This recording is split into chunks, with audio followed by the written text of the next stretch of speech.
As a finance professional in a disrupted business landscape, what does it take to be in demand? What does it take to attract great paying international roles? If you're an ICAN member, it'll just take one exam. That's all it takes to complete the globally recognized SEMA professional qualification and the internationally respected CGMA designation. As a SEMA member and a CGMA designation holder, employers will look at you as a finance professional, constantly acquiring new skills to add value to the business. That's why they'll be willing to pay premium to hire and retain you. If you have 5 years of relevant experience and are an ICAN member, you can directly sit for the final exam of the SEMA Professional Qualification, the Strategic Case Study exam. Start studying the SEMA Professional Qualification. Prepare to make an impact.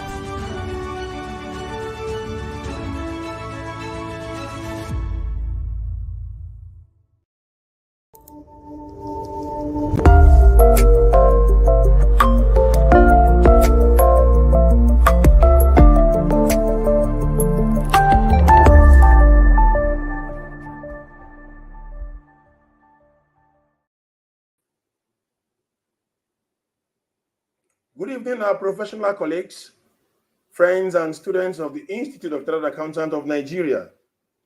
It is my pleasure to welcome you to another episode of ICAN on AIR, your program, our program, powered by our noble institute, the Institute of Chartered Accountants of Nigeria.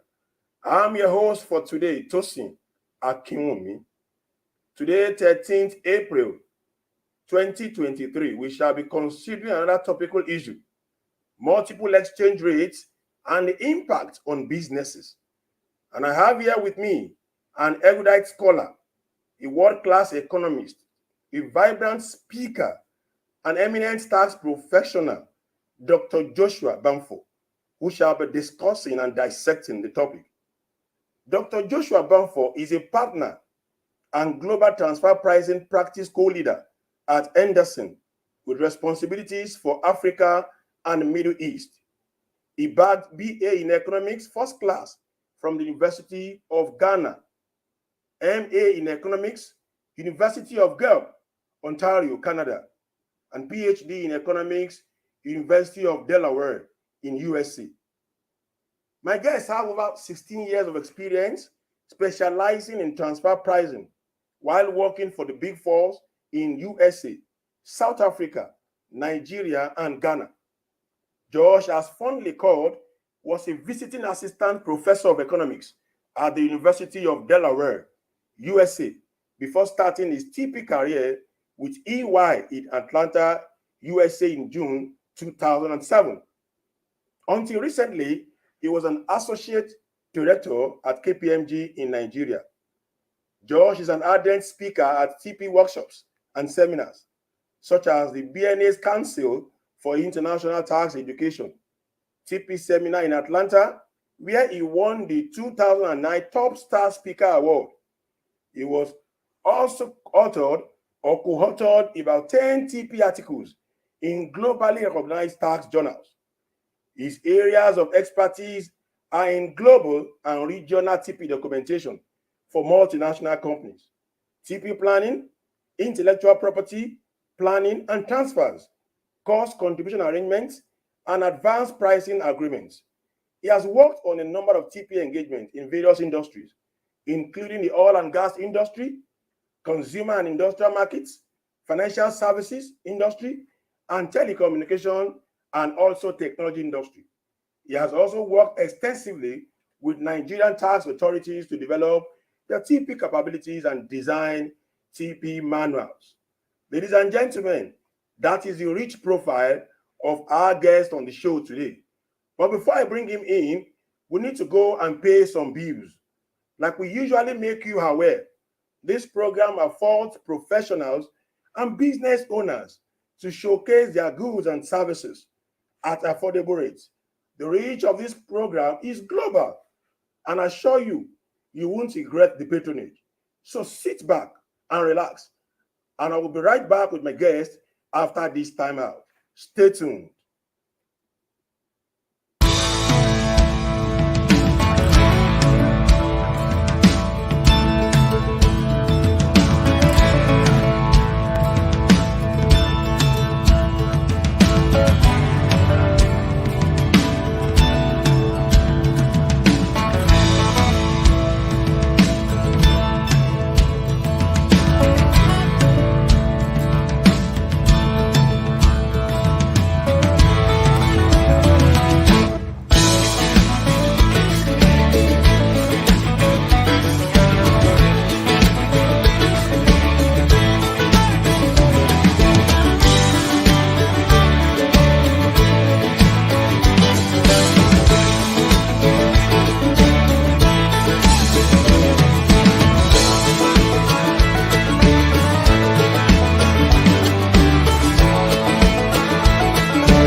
Welcome back. Welcome back. We have a guest in the house, Dr. Joshua Bamfo. Dr. Josh has fondly called. You are welcome to ICAN on AIR, sir. Thank you very much, Ogatosin. Thanks for having me. It's a pleasure having you around, sir.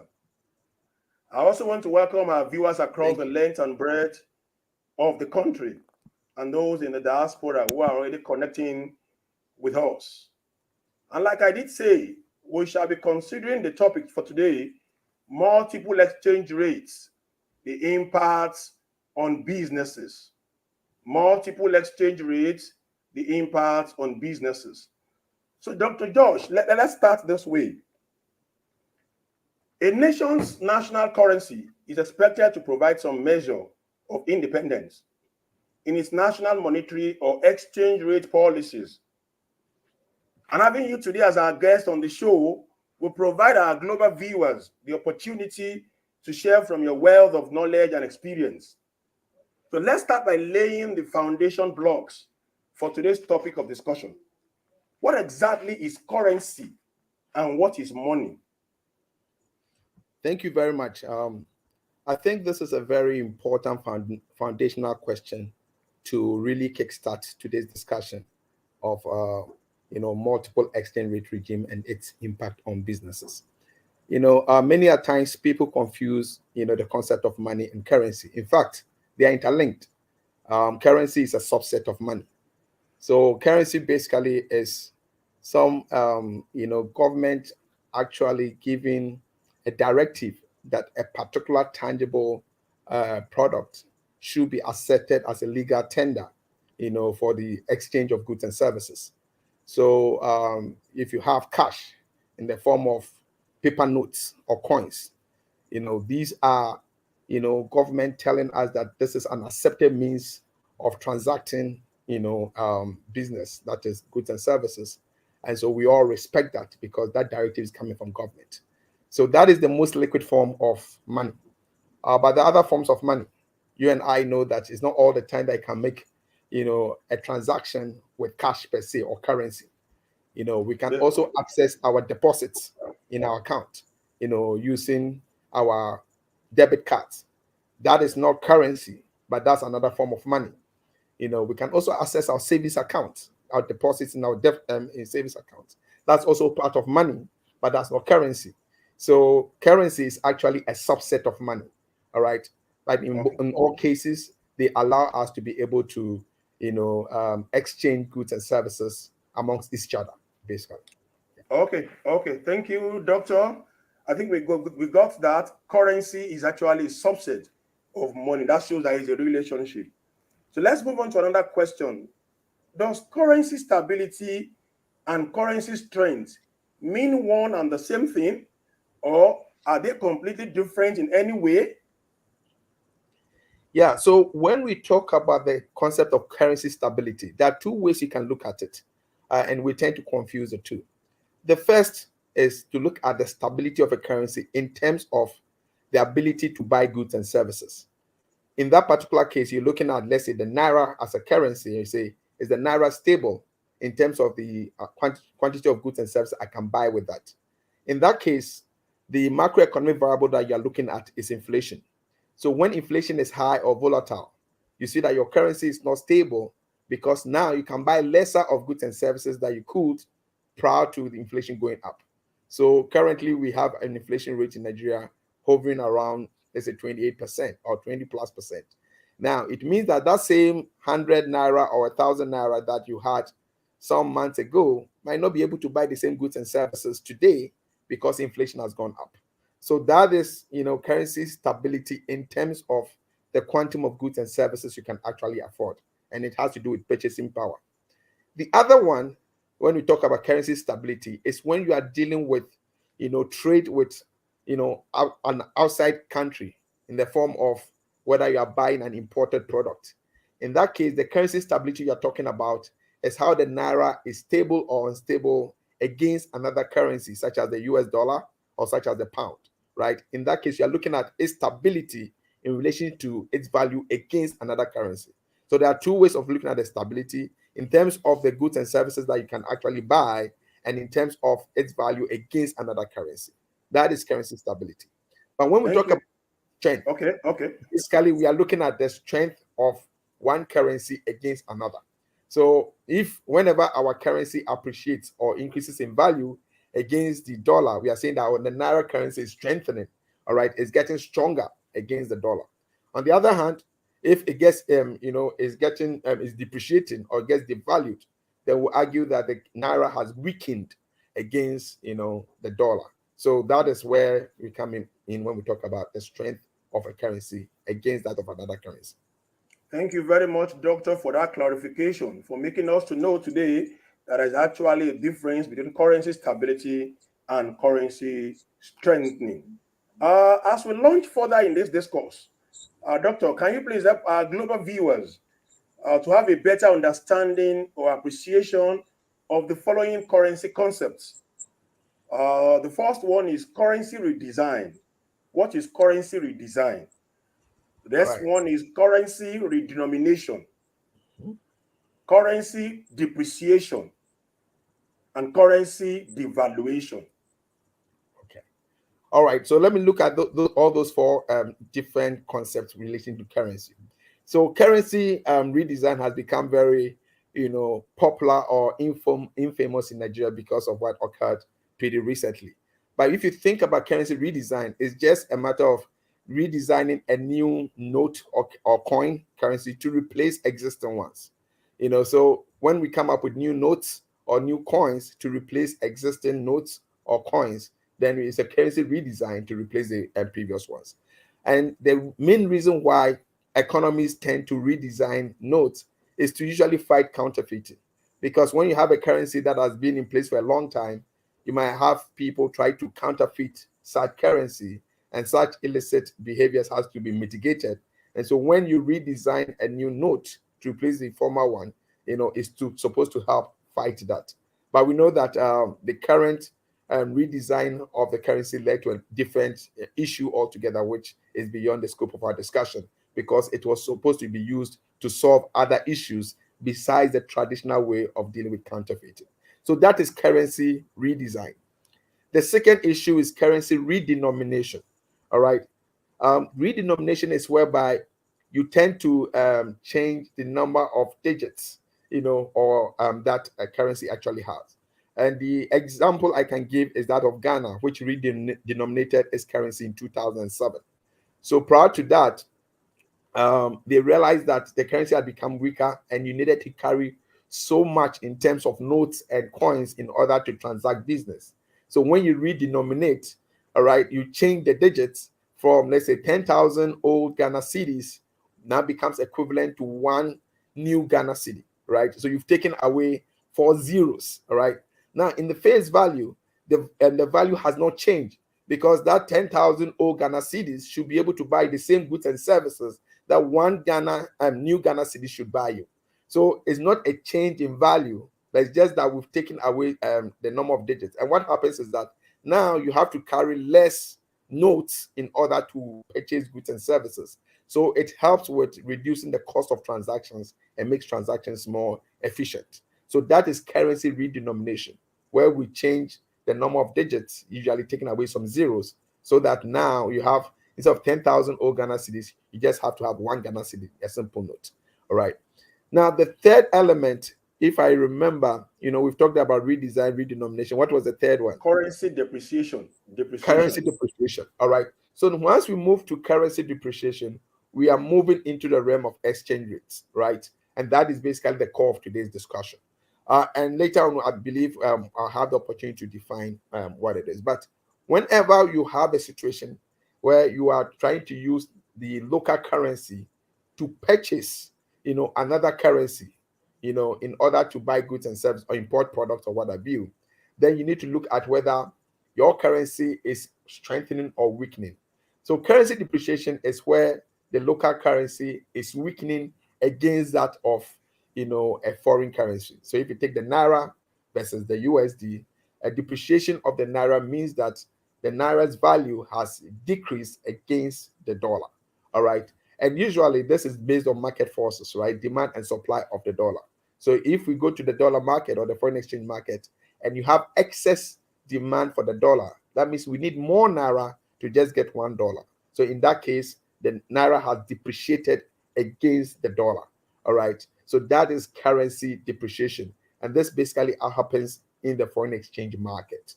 All right. And I think the last one would be currency devaluation, right? Sure. So currency devaluation is similar to currency depreciation. The only difference is that currency devaluation is a case whereby the government itself decides to devalue its currency against another currency. So it's a government intervention. So rather than let demand and supply forces in the market to determine, the price of dollar, in the market. Now, government then makes a proclamation or makes a decision that from now onwards, the naira is going to be 500 naira against a dollar. So that is a devaluation. Maybe previously it was, let's say, 300 to a dollar. They said now it's going to be 500 to a dollar. So that's a devaluation because it's a government policy that sets the naira against a particular currency. So that's the difference between depreciation and devaluation. In both cases, there's a weakening of the local currency against a foreign currency. But in the first case, it's more based on market forces. And in the second case, it's more based on a government policy that sets, the local currency at a particular rate against a foreign currency. Beautiful, beautiful, beautiful. Thank you very much for that clarification, Doctor. Viewers, if you are just joining us, we are on to Dr. Josh Bamfo. Dr. Josh Bamfo, and he has been dissecting the topic, multiple exchange rates, the impact on businesses. You can send in your questions, and he's here to attend to those questions. Dr. Josh, now to refocus our discussion on exchange rates, like you rightly mentioned, please explain the following concepts as it relates to exchange rates. The first being foreign exchange. What is foreign exchange? The next one is, what is foreign exchange market? And the last one is, what is exchange rates? All right. So basically, foreign exchange is actually foreign currency, right? So it's the fact that once there's a foreign exchange, that means that there's a foreign currency that we want to exchange for.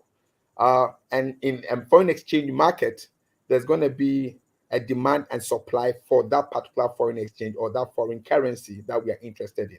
So that foreign currency could be US dollar, it could be UK pound, it could be euro, what have you. But there's a market in which there's a demand for that particular foreign currency or foreign exchange, and then there's going to be a supply of that.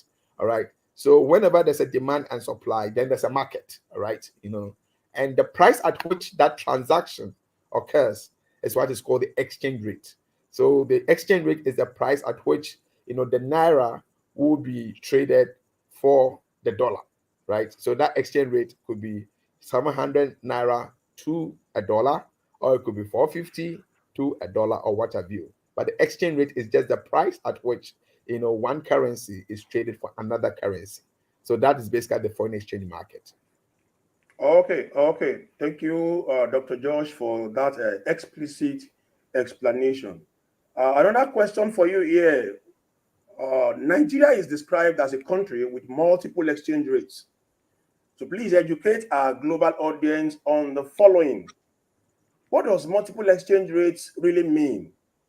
When we say we have multiple exchange rates, what does that mean? Okay. So traditionally, you would expect that there will be one is a single foreign exchange market with a single foreign exchange rate, which would be the going rate for each type of currency. But in some cases, you might have different exchange rates in a particular market.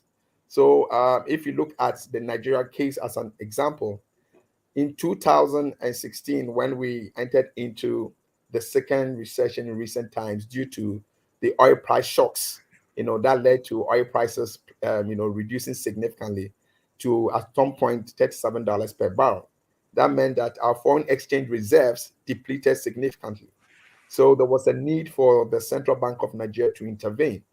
So once there's a depletion in your foreign exchange reserves, without a decrease in the demand, all right, what happens is that there's excess demand for foreign exchange, but there's limited supply.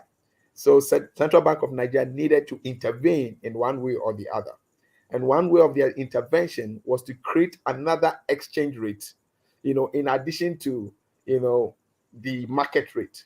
So now we have two exchange rates, or a dual, or multiple exchange rate regime, where you have the official one, which is a fixed exchange rate regime, because the central bank actually fixed, the value of the naira against the hard currencies. Then you have a power market, where demand and supply forces determines what the price should be. All right. So where you have multiple exchange rates in the same economy, then you have a multiple exchange rate regime in that economy. And that is what we have in Nigeria currently. Okay.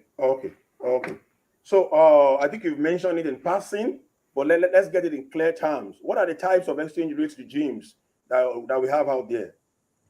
All right. So clearly, we either have a fixed exchange rate, which the thing about fixed exchange rate is whereby government has decided what that exchange rate should be. So government can decide that it's going to be 400 naira to $1, and that is what we have to go by. All right. It has nothing to do with the demand and supply forces.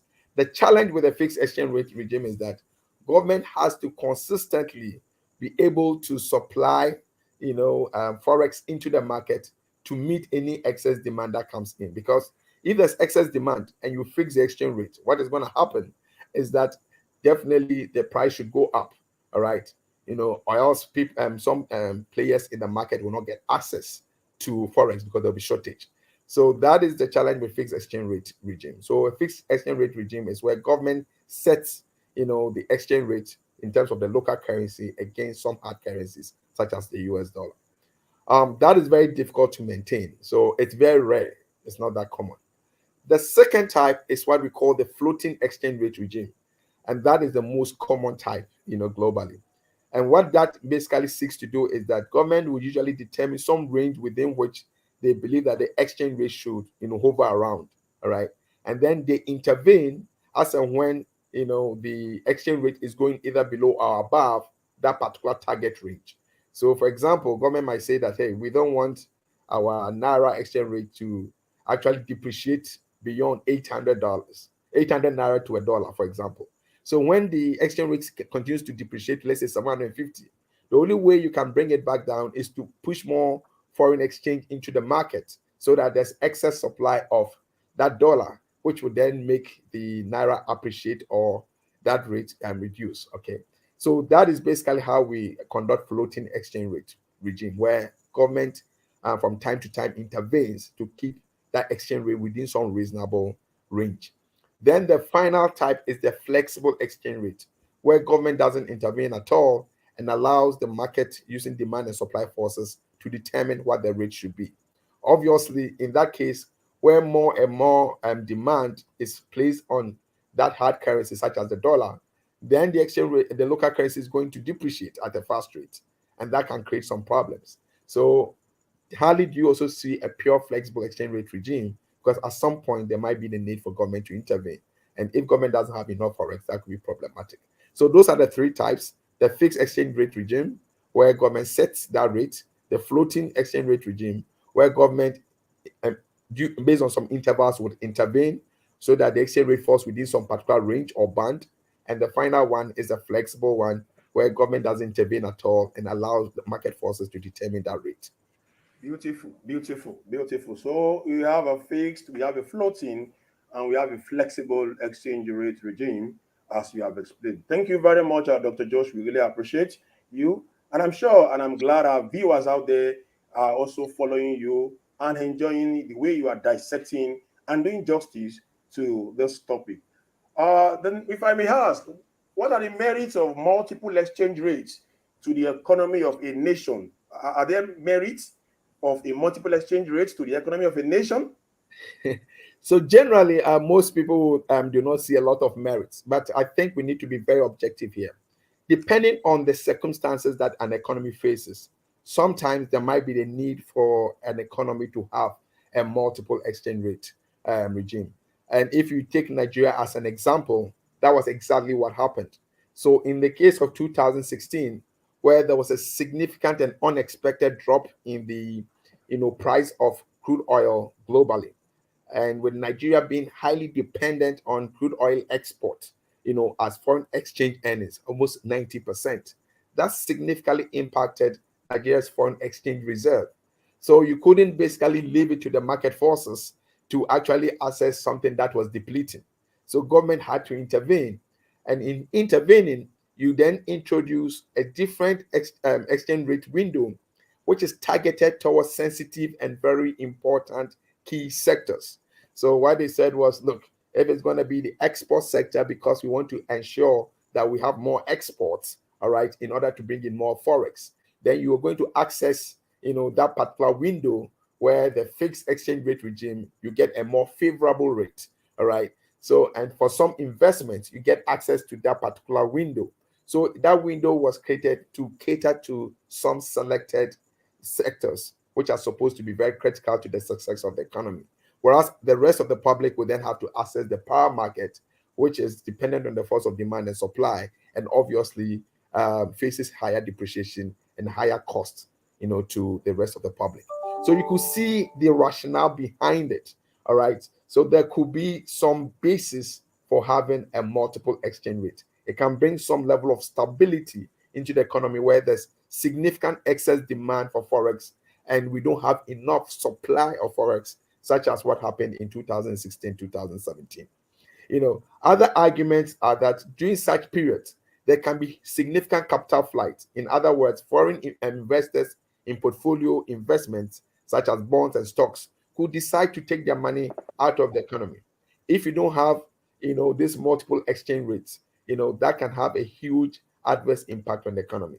So sometimes these multiple exchange rates are introduced to deal with a very, struggling economy.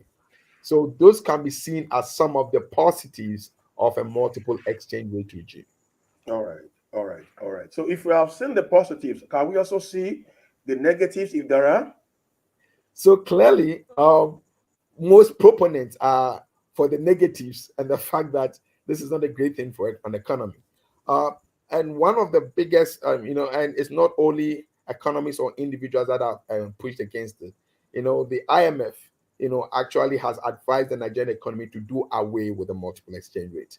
And we've had, other, bodies, business bodies such as the Nigerian Economic Summit Group also advise the government to do away with it. So there are a lot of, stakeholders clamoring for the removal of a multiple exchange rate.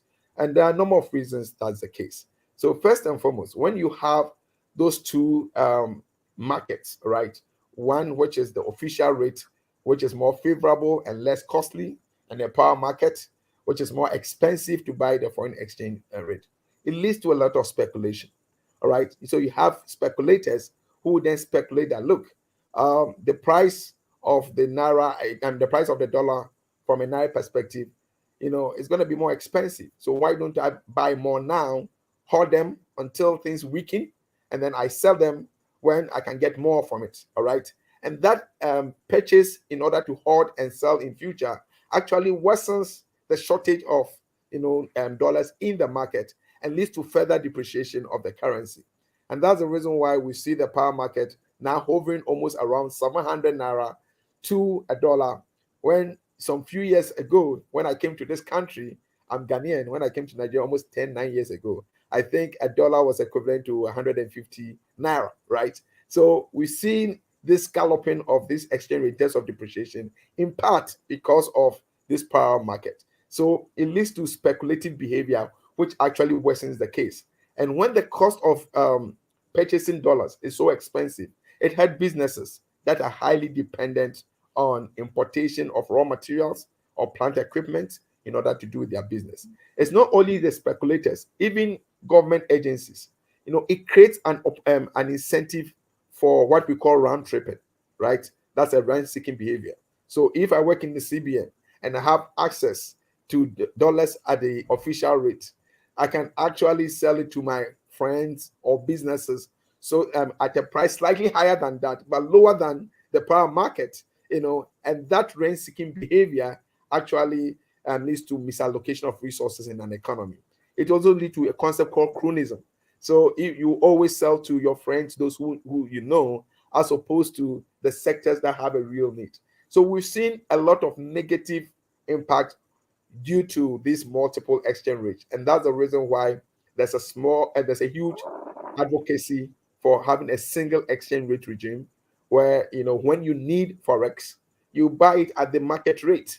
All right, so there'll be no need for cronyism. There will not be any need for speculation, because everybody knows that this is the going price for forex in an open market, as opposed to going to see somebody in the CBN or knowing somebody and all this kind of stuff. Exactly. So those are some of Exactly. the arguments that have been made against the multiple exchange rate in Nigeria. Exactly. Thank you very much, Dr. Josh. Thank you very much. At least you'll be able to make it clear to our viewers across the globe that the impact of multiple exchange rates could either be positive or negative, as the case may be. To those who are just joining us, this is your program, ICAN on Air, and doing justice to our topic today is our one and only Dr. Joshua Bamfo, fondly known as Dr. Josh. We have a question from one of our viewers, Fagbola Temitope Adeniyi. Fagbola Temitope Adeniyi. He's asking, what accounts for the volatility in foreign exchange rates? And while the parallel market always outshine the approved government rate in fund sourcing for importation et al. All right. Thank you very much, Mr. Fagbolam. So clearly, what has happened is that because you have an official rate, which is a more favorable rate, most businesses would love to have access to that. But that is rationing, right? So clearly, government cannot continue to sell a big chunk of our forex, based on a low rate, because actually they'll be losing out. So the intention was to sell to the key sectors, but it's not enough. All right. So what happens is that businesses will always have to source some portion from the power market. And because in the power market, there's also a shortage in supply of forex, with excess demand, you have huge volatilities in the power market. So at the end of the day, businesses get hurt. So if I'm a huge manufacturing company, for example, where most of my importation of raw materials is going to come from offshore, all right, and my plant and equipment are going to come from offshore in terms of importation, and month in and month out, I have to buy these products using hard currencies such as USD. My demand for forex is significant, and I'm not going to get all my demand on monthly basis from the official rate. So I still have to get some portion from the power market. And that power market is so volatile because of excess demand and shortage in supply. And that's the reason why the power market faces that volatility. So at the end of the day, what has to happen is that there should be some bridging of the gap between the official rate and the power market, such that the supply of forex should be pretty significant both in the power market and in the official rate. But today you have a significant shortage in the power market, because Central Bank of Nigeria itself doesn't supply a lot to this market, and that creates a problem. So that's the reason why most economists are advocating for a collapse in terms of this multiple exchange rate to a point where we have a single exchange rate, where those who have real need for this forex are those who are going to get it. And as long as businesses know what the market rate is, they can actually plan ahead of time, even though the price might be slightly high, all right, and be able to get access to those forex and do business. But where we have multiple rates, what happens is that you really need to know some people in the central bank and get some from that particular source and get others from the power market. And without shorting the power market, we're going to see significant depreciation and volatility, and that affects businesses significantly. Thank you very much. I think that's clear enough. Fagbola Temitope, I think we'll be glad with the response you have given to his question. We have another question, Dr. Josh, and this is timely as far as Nigeria is concerned. Nigeria is about to have new leaders in a political and governance structure. And Nigeria as a country genuinely needs competent leaders and right policies to grow the economy and reduce poverty. What is your suggestion to these leaders on multiple exchange rates and the impact it could have on businesses? Yeah, so clearly, even though I was able to talk about some of the potential advantages of having a multiple exchange rate, I gave a very clear caveat that in a highly distressed situation like what we found ourselves in 2016, we could have some basis for some multiple exchange rate. But it cannot be the case that we hold on to that particular policy into perpetuity, even when things have kind of become much better. Remember in 2016, the price of a barrel of crude oil went as low as $37. Today the pricing is not the issue, right? It got back up at some point, it was over $100 per barrel. However, now we face a different challenge, which is the production quota, how much we can actually export. But by and large, as we deal with these issues, we should be able to come to a point where we have some single exchange market where you have one exchange rate that all stakeholders, businesses, individuals in the household sector, and even government who also sources for forex in order to actually import fuel products and other items should always face one single market. And I think this has been some of the policy recommendations that during the elections almost all the candidates talked about. But it's one thing to say you're going to do something. It's another thing to have the political will to actually do it, because there is clear incentive to an agency such as the Central Bank of Nigeria to have a multiple exchange rate regime, because some individuals could benefit from it. Will you have the political will to do away with it, knowing that some people are going to be in the will not be happy about it because we're getting some personal gains out of it?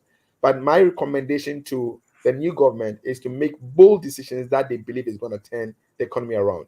Investors want clarity. Investors want certainty. Investors need to be able to plan, whether it's portfolio investment where foreign investors come and they buy our bonds, be it corporate bonds or sovereign bonds, or they want to invest in our stock market in terms of buying shares, or they actually want to come and make some foreign direct investments where they want to come and set up businesses. The foreign exchange policy and regime is going to be critical in those decision making, right? If I'm going to set up a business here, I would want to be able to repatriate my dividends in the form of foreign exchange. So if that policy is not clear, if there's going to be a lot of volatility, we're going to lose out on all fronts. So for me, this is one of the most critical policies that I believe that this new government has to take on, this as well as the subsidies. So that'll be my comment in terms of what they have to do. They need to have the political will to do what is right for the economy. Okay. I can only hope and pray that your advice and suggestions will get to these leaders, and our country will be a better country that we all desire. Cousin Olamilekon Hamidu, one of our viewers, want to take a dive to financial reporting as it concerns exchange rates. So he seeks to know, so as a financial reporter, among these exchange rates, what exchange rate is appropriate to use to translate a foreign currency at the end of the reporting period? All right, I will leave it to you as a financial reporter. My background more in economics, so I'll give you the economic side of things, right? Clearly, there are practices that stick to the official exchange rate, because the official exchange rate is supposed to be applicable to some sectors, and that was the guidelines that came from the Central Bank of Nigeria. So let's assume that you happen to be in a particular sector where the official rate was supposed to be applicable to you. An argument can be made that you should be using the official rate as a basis of making that particular conversion. However, what matters in my view is the effective exchange rate with which you did your business. So if most of your exchange rate was sourced from a power market, right, then clearly that was the effective exchange rate that was applicable to your business. It cannot be the case that you would then refer to the official one, especially when you couldn't source it from the official source. So for me, it's going to be a case-by-case basis. You need to really know what was the effective exchange rate. If you were able to source most of your forex from the official rate to do business, then lucky you. Maybe clearly that's what you have to use. But for a number of businesses, they will have to source forex from the power market. and that was the effective rate at which they did business. So it makes sense that that should be the rate that has to be recognized in terms of financial reporting. At least that's my perspective. Thank you very much. Well taken, sir. So our global audience will appreciate if you can run us through the reasons why currencies of some nations are viewed as being stronger than others. Discuss some of the pros and cons of strong and weak currencies with us. All right. So clearly, as I said, the foreign exchange market is a market where there's a demand and supply of a foreign currency, right? So whenever you have a particular foreign currency that is in high demand, such as the USD, which has become, the globally accepted, currency for global international transactions, then there's always going to be some significant demand for the USD, and that's the reason why the USD is relatively stronger than some of the currencies that we find here. So that could be one major factor. Apart from the fact that there's a significant demand for it, other factors such as interest rates also impact the demand for a particular currency. So you have some like the US pound, the UK pound, which consistently has been stronger than the USD, for example. Now, because interest rates in the UK, usually are higher than that of the US, and the UK is also seen as an advanced economy and pretty stable, you're going to have, portfolio investors demanding, let's say, UK bonds and what have you. And once there's that demand, then that leads to the maintenance of the strength of that particular currency. So a number of factors actually would impact whether a currency will stay strong or would weaken over time. But it's always going to come through the demand and supply forces within a particular market. Now, there's a general notion that the stronger a currency, or the better for an economy, but that's not entirely true. All right, because what you're going to recognize is that there are other advanced economies that have currencies that are not as strong as others. For example, you take Japan. The Japanese yen has always been a relatively weak currency, right? But that is good for the economy. The same can be said for the Chinese yuan. All right, the Chinese currency is not as strong as the pound, neither is it as strong, as the euro, for example. But that is good for them. It begs the question: why would that be the case? Where some countries might prefer a relatively weak currency as opposed to a strong currency. So let's start with the pros and cons for each one. Let's start with a strong currency. When you have a very strong currency like the UK pound, all right, what happens is that your imports are cheaper because you take a strong currency and you buy, products from other countries which has a weaker currency. So your imports are cheaper. So if I'm a resident of UK and I have a pound, I can actually import products at relatively cheap price. And that's a good thing for the citizens or residents of UK, for example. So for a country that is more import dependent, you want to have a strong currency because it makes your imports much cheaper. All right.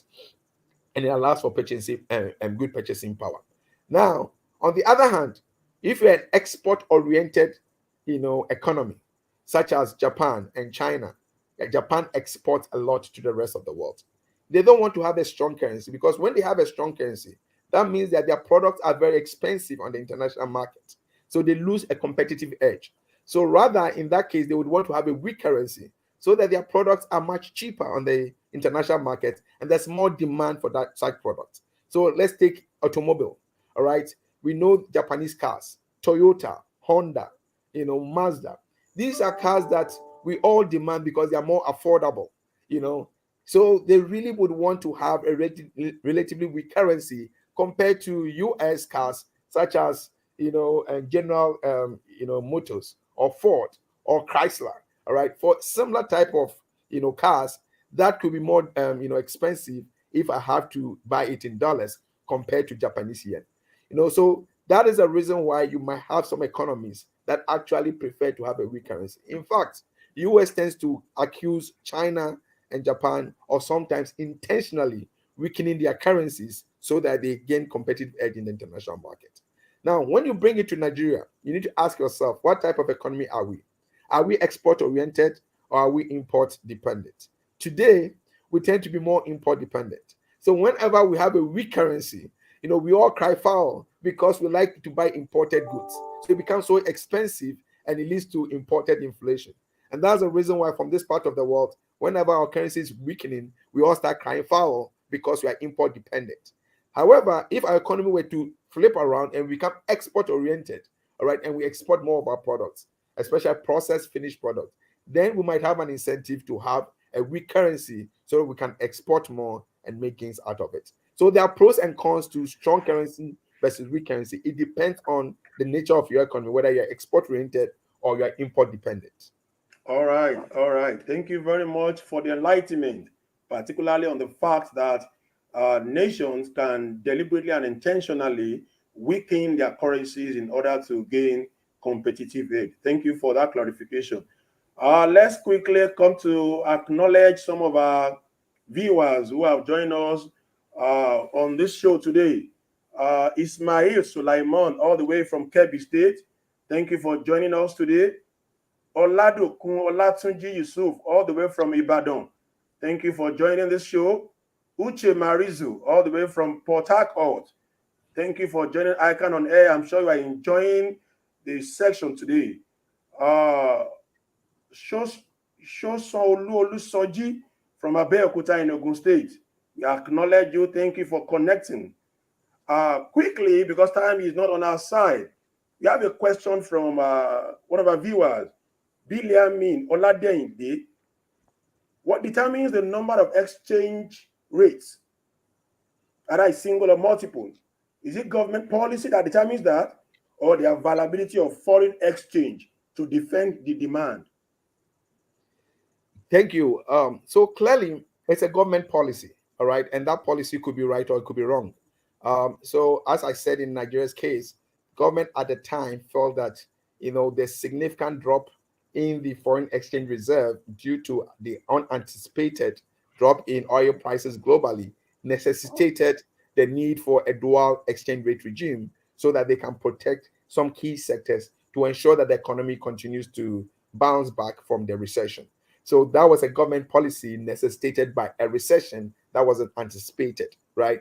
Now, if you decide to go to a single exchange rate regime where you have one exchange rate, yeah, there's still going to be, significant demand for forex, but all the foreign exchange reserves from the CBN will be going to a market that faces the same exchange rate. So it's not going to change the supply, but the window is going to be one. There's going to be only one price, right? And if that price is high, then it's going to clear out those who really do not have a need for that forex. So, for example, where individuals want to take their children to expensive, schools in UK, and you cannot afford it because that single exchange rate says $1 should be equivalent to 800, then you keep your children in a boarding school here in Nigeria, all right? But the businesses that have a real need will be able to afford it. So it has a way of clearing out, what are not necessary demand for the forex. So yeah, it's a government policy, and it's up to the government to decide which one will be appropriate for us. And most economists believe that it should be a single exchange rate regime as opposed to multiple.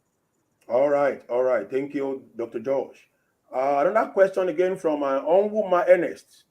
So what's the implication of countries making efforts to boycott the USD on international market vis-a-vis our multiple foreign exchange rates?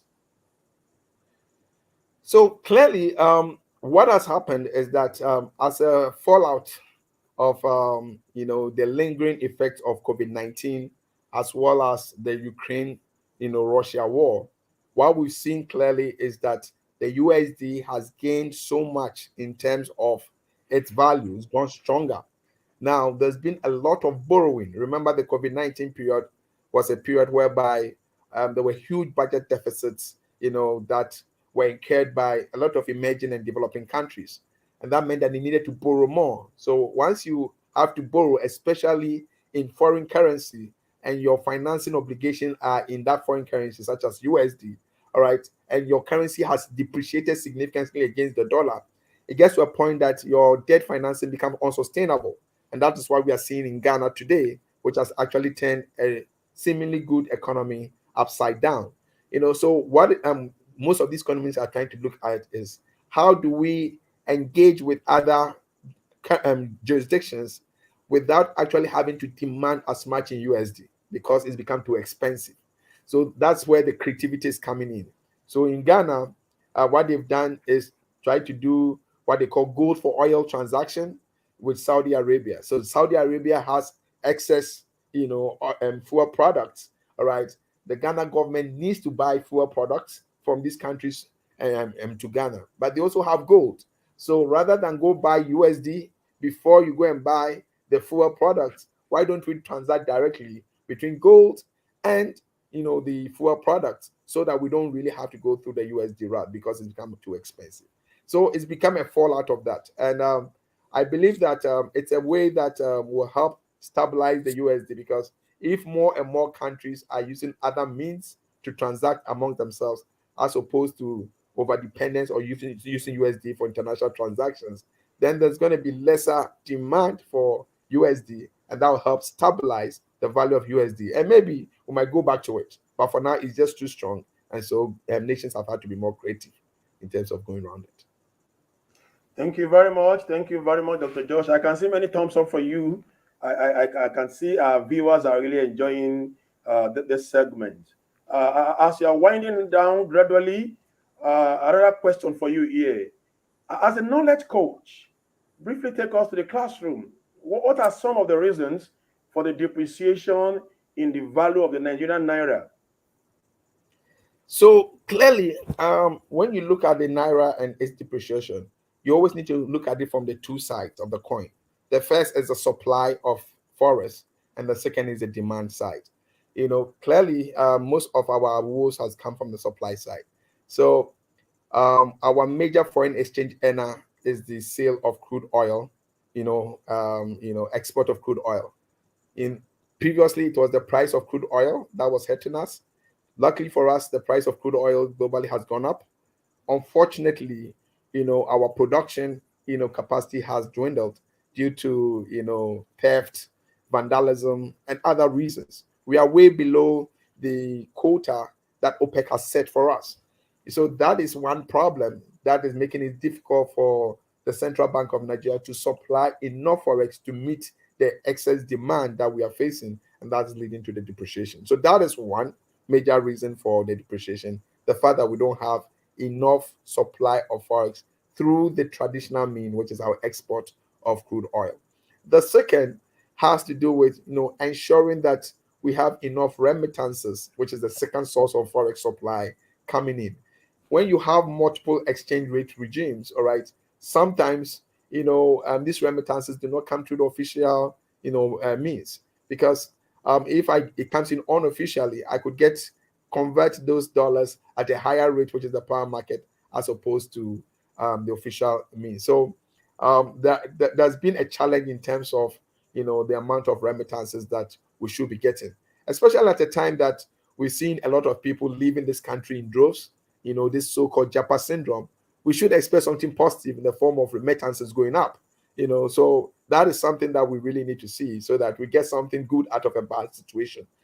So those are some of the supply side examples. On the demand side, one of the issues which I believe the CBN has tried to combat, is dollarization. When more and more businesses want to quote their services or products in dollars, like you go to rent a place and they'll give you $1 quote, or you want to take your child to an international school and they want to quote in dollars. So they force you to go and demand dollars in order to make those purchases.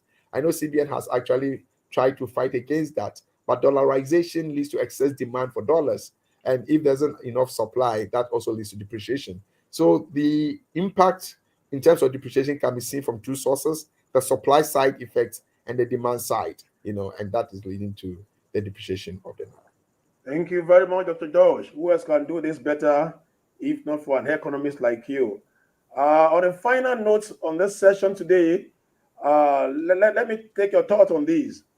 ICAN is always open to ideas that would positively advance the growth of our members, the accountancy profession, and the Nigerian business environment at large. So what is your advice or suggestion to ICAN on filling knowledge gaps in the subject of multiple exchange rates and the impact on businesses, especially in Nigeria? So first and foremost, so let me use as my final parting words, because I think ICAN is doing an awesome job. I mean, this is my second time being a presenter on this show, and almost every time I'm wowed by the quest to actually help our members of ICAN, businesses actually ramp up knowledge in diverse areas that actually impact businesses in a positive manner. And I believe this topic we're discussing today is very instrumental to almost all of us. Whether you're an individual, whether you're a business, you are impacted by what is happening in terms of this policy. If you want to travel, you need dollars, all right, in order to travel. And if it's depreciating at a fast rate on the power market, you are impacted. If you're in a business where they need to import raw materials or buy plant and equipment, and you can't get access to forex, and they might lay off because they cannot do business, you might be impacted. So I think ICANN is using this platform excellently well to share knowledge, so that we are well informed as members and as businesses, so I can take advantage of this information and apply them in our everyday life or in our businesses in a positive manner. So kudos to ICANN for the great job that they're doing in terms of sharing knowledge. Thank you very much, Dr. Joshua Bamfo.